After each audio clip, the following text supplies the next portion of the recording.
പിതാവിൻ്റെയും പുത്രൻ്റെയും പരിശുദ്ധാത്മാവിൻ്റെയും നാമത്തിൽ ആമേൻ. പ്രിയമുള്ളവരെ, നമ്മൾ പരിശുദ്ധ കന്യകാമറിയത്തെക്കുറിച്ച് കൂടുതൽ ആഴത്തിൽ പഠിച്ചുകൊണ്ടിരിക്കുകയാണ്. അപ്പോൾ നമ്മൾ മറിയത്തെക്കുറിച്ച് പഠിക്കുമ്പോൾ നമ്മളിവിടെ മനസ്സിലാക്കണം, പരിശുദ്ധ കന്യകാമറിയം വിശ്വാസികളുടെ മാതാവാണ്. അബ്രാഹത്തോട് ഇസഹാക്കിനെ ബലിയർപ്പിക്കാൻ പോകാനായിട്ട് പറയുമ്പോൾ അബ്രാഹം നമ്മുടെ മലയുടെ മുകളിലോട്ട് കുഞ്ഞിനെയുമായിട്ട് ഇസഹാക്കിനെയായിട്ട് പോകുന്നുണ്ട്. എന്നാൽ വിശ്വാസികളുടെ പിതാവായ അബ്രാഹത്തിന് കുഞ്ഞിനെ ബലിയർപ്പിക്കേണ്ടി വന്നില്ല. കാരണം നമ്മളത് പുറപ്പാട് ദിവസം നമ്മൾ ഉൽപ്പത്തി ദിവസം വായിക്കും, നമുക്കവിടെ കാണാം. അബ്രാഹം മുൾച്ചെടികൾക്കിടയിൽ കൊമ്പുടക്കി കിടക്കുന്ന ഒരു കുഞ്ഞാടിനെ മകനു വേണ്ടി, ഇസഹാക്കിന് വേണ്ടി അവിടെ ബലിയർപ്പിക്കുന്നുണ്ട്. ദൈവത്തിൻ്റെ ദൂതൻ വാള് അബ്രാഹാം ഉയർത്തിയ സമയത്ത് അതിനെ വിലക്കുന്നുണ്ട്. എന്നാൽ വിശ്വാസികളുടെ മാതാവായ പരിശുദ്ധ കന്യകാമറിയത്തിന് തൻ്റെ കുഞ്ഞിനെ കാൽവരിയിൽ ബലിയർപ്പിക്കേണ്ടി വന്നു. അതവിടെ നിൽക്കട്ടെ. അതിനു മുമ്പ് ജോബിൻ്റെ പുസ്തകം 42-ാം അധ്യായം 8-ാം തിരുവചനത്തിലേക്ക് നമുക്കൊന്ന് കടന്നു വരാം.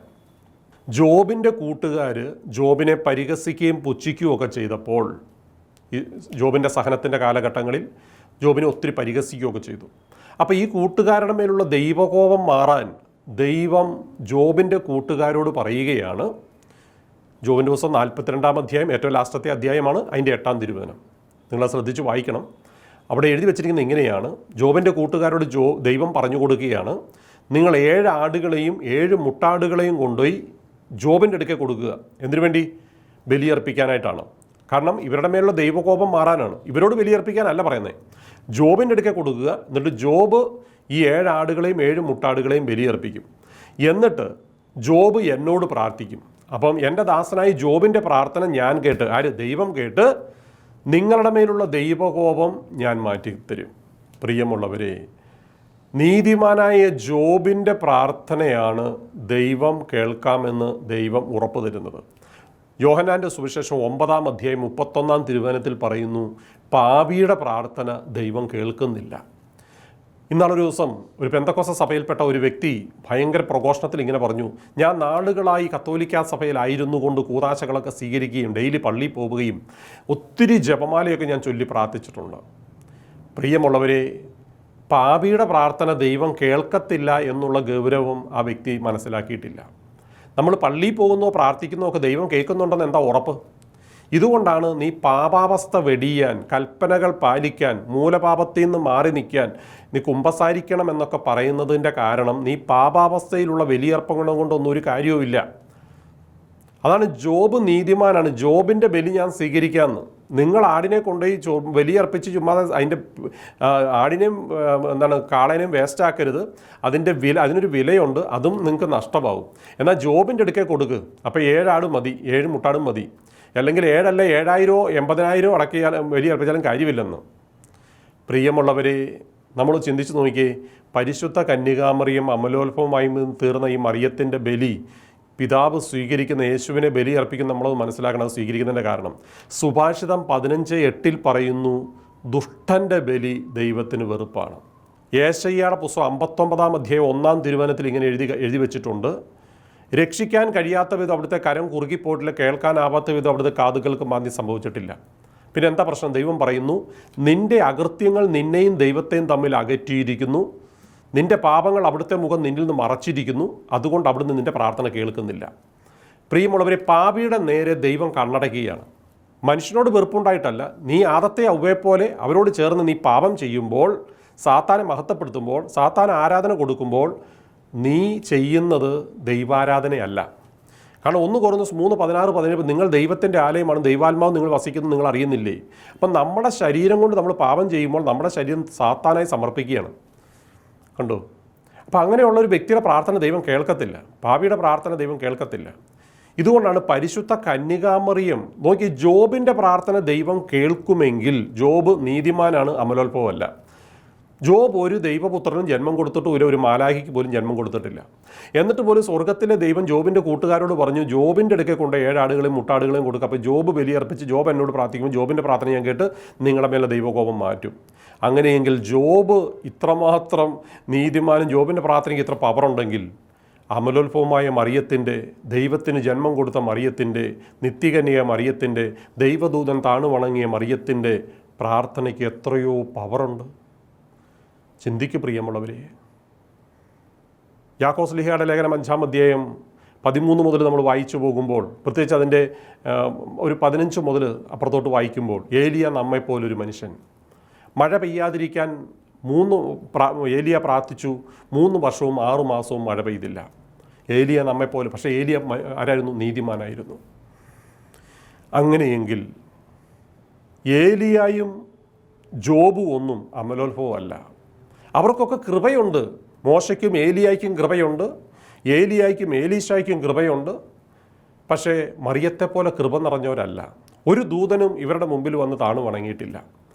ഒരു ദൈവപുത്രനും ഇവരാരും ജന്മം കൊടുത്തിട്ടില്ല. ഒരു കുഞ്ഞു മാലാഖയ്ക്ക് പോലും, ഒരു കാവൽ മാലാഖയ്ക്ക് പോലും ഇവരാരും ജന്മം കൊടുത്തിട്ടില്ല. എന്നാൽ മറിയം മാലാഖമാർ ആരാധിക്കുന്ന ദൈവത്തിന് ജന്മം കൊടുത്തവളാണ്. പരിശുദ്ധ കന്യാമറിയം അമലോത്ഭവമാണ്. ദൈവദൂതൻ താണു വണങ്ങിയതാണ്.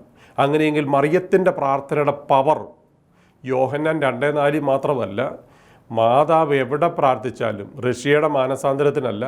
ഇതുകൊണ്ടാണ് പ്രിയമുള്ളവർ, പരിശുദ്ധ കന്യകാമറിയത്തോട് ചേർന്ന് പ്രാർത്ഥിക്കുമ്പോൾ വലിയ ശക്തിയാണ്. സാത്താൻ ആ പഞ്ചായത്തിൽ ഇടപെടാൻ പറ്റത്തില്ല എന്നും പറഞ്ഞ് പ്രലോഭനം ഉണ്ടാകാതിരിക്കും എന്നുള്ളതല്ല. പ്രലോഭനങ്ങൾ അതിൻ്റെ ക്ലൈമാക്സിലുണ്ടാവും. എന്നാൽ നമ്മൾ വീണു പോകത്തില്ല. ഈശോ കുരിശുമായിട്ട് പോയപ്പം വീണില്ലേ? ദൈവമല്ലേ. എന്താ വീണേ? വീഴാൻ പാടുണ്ടോ? ദൈവമല്ലേ. പക്ഷെ വീഴും. പരിശുദ്ധ കന്യകാമറിയം ഓടിച്ചെന്നിട്ട് എന്തു പറഞ്ഞു കാണും? മറിയം യേശുവിനോട് പറഞ്ഞു കാണും ഇങ്ങനെ.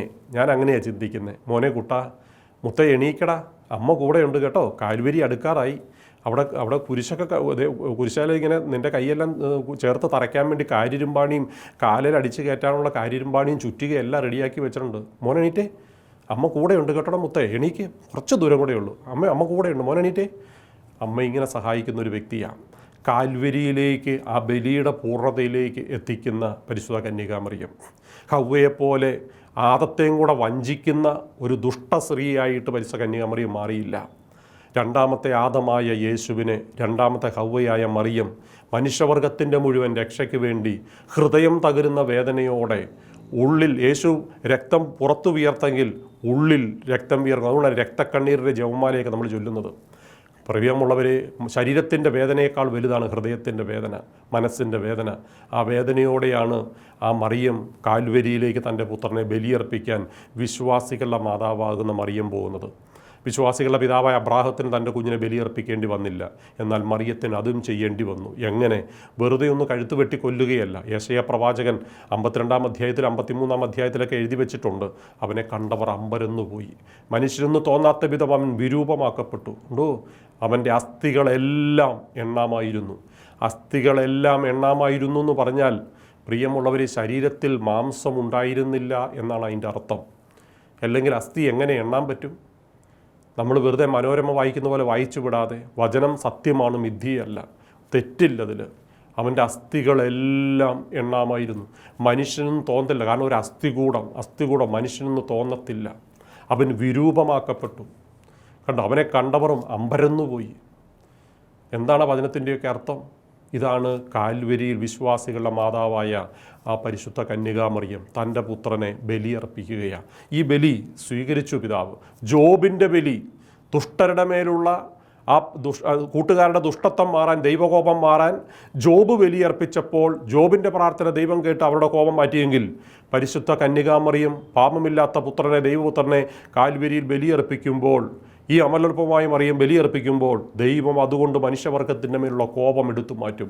ഹവ്വയിലൂടെ, ഒരു സ്ത്രീയിലൂടെ വന്ന നാശം, ശാപം മറ്റൊരു സ്ത്രീയുടെ പ്രാർത്ഥനയിലൂടെ, ബലിയർപ്പണത്തിലൂടെ തൻ്റെ പുത്രനെ ബലിയർപ്പിക്കുന്ന, ചങ്കു പറയുന്ന വേദനയോടെ അർപ്പിക്കുമ്പോൾ കെട്ടുകൾ അഴിയും, ശാപം മാറും, ശാപം ഉരുകും, എല്ലാം ചാമ്പലായി മാറും. അതുകൊണ്ട് പ്രിയമുള്ളവരെ, പരിശുദ്ധ അമ്മയുടെ ബലിക്ക് മുമ്പിൽ, പ്രാർത്ഥനയുടെ മുമ്പിൽ ദൈവം വലിയ മഹത്വം കൽപ്പിക്കുന്നുണ്ട്, വില കൽപ്പിക്കുന്നുണ്ട്. അതുകൊണ്ട് മറിയത്തോട് ചേർന്ന് നമുക്ക് പ്രാർത്ഥിക്കാം. അതാണ് അപ്പോസ്തലപ്രവൃത്തി 1-14 തിരുവചനത്തിൽ അപ്പസ്തോലന്മാർ ഒരു തള്ളക്കോഴിയുടെ ചിറകിൻ കീഴിലിരിക്കുന്ന കുഞ്ഞുങ്ങളെപ്പോലെ ആ മറിയത്തോട് ചേർന്നിരുന്ന് പ്രാർത്ഥിച്ചു. അവരുടെ മേൽ ആ ഗെത്സമേൻ തോട്ടത്തിൽ വെച്ച് തള്ളിക്കളഞ്ഞത് അവനെ അറിയുവേലെന്ന് പറഞ്ഞു. ഉയർത്തെഴുന്നേറ്റ ക്രിസ്തുവിനെ കണ്ട ഭൂതമാണെന്ന് പറഞ്ഞതാണ്. ഉണ്ടോ? ഇപ്പം മറിയത്തോട് ചേർന്ന് പ്രാർത്ഥിച്ചപ്പോൾ ദൈവം അവരുടെ മേൽ ആത്മാവിനെ അയച്ചു, ശക്തി അയച്ചു. ഉണ്ടോ? വലിയ അഭിഷേകമുള്ളവരായി മാറി. അവർ ലോകത്തിൻ്റെ നാനാഭാഗങ്ങളിലേക്ക് പോയി. അവർ ബലിയായി ഇപ്പോൾ സ്വർഗത്തിൽ ദൈവത്തിൻ്റെ സിംഹാസനത്തിൽ ആയിരിക്കുകയാണ്. നമുക്കും ആ മറിയത്തോട് ചേർന്ന്, മറിയത്തോടെ പ്രാർത്ഥനയോട് ചേർന്ന്, തിരുസഭയിൽ അതുകൊണ്ടാണ് പരിശുദ്ധ കന്യകാമറിയത്തെ ഇത്രമാത്രം പരിശുദ്ധ കന്യാമറിയത്തിൻ്റെ ലുത്തിനിയെ എല്ലാം പാടി, മറിയത്തിൻ്റെ നൊവേനകൾ എല്ലാം നമ്മൾ ഓരോന്നും വെച്ച് പ്രാർത്ഥിക്കുന്നത്. അപ്പോൾ അതുകൊണ്ട് അതിനൊന്നും വിലയില്ലാത്തതായതുകൊണ്ടല്ല, കൂടുതൽ വിലയുള്ളതായതുകൊണ്ടാണ്. നമ്മുടെ പ്രാർത്ഥന വെറും ഒരു പാപിയുടെ പ്രാർത്ഥനയാണ്, മറിയത്തിൻ്റെ പ്രാർത്ഥന അങ്ങനെയല്ല. അതുകൊണ്ട് പ്രിയമുള്ളവരെ, പരിശുദ്ധ കുർബാന കഴിഞ്ഞാൽ ഏറ്റവും ശക്തമായ പ്രാർത്ഥനയായ ജപമാല പ്രാർത്ഥന, മറിയത്തോടുള്ള പ്രാർത്ഥനയോട് ചേർന്ന് നമുക്കും ആ രക്ഷകനിൽ മറിയത്തോട് ചേർന്ന് പ്രാർത്ഥിക്കുമ്പോൾ ആ പ്രാർത്ഥന ദൈവത്തിന് നിരസിക്കാൻ പറ്റത്തില്ല. ജോബിൻ്റെ പ്രാർത്ഥനയേക്കാൾ കോടാനുകോടി ഇരട്ടി പവറുള്ള പ്രാർത്ഥനയാണ്. അതുകൊണ്ട് ആ പ്രാർത്ഥനയോട് നമുക്കും ചേരാം. അങ്ങനെ ദൈവാനുഗ്രഹം സ്വന്തമാക്കാം. മറിയത്തെ പോലെ കൃപ നിറഞ്ഞ മക്കളായി നമുക്കും മാറാം. ദൈവം നമ്മെ അനുഗ്രഹിക്കട്ടെ. ആമേൻ.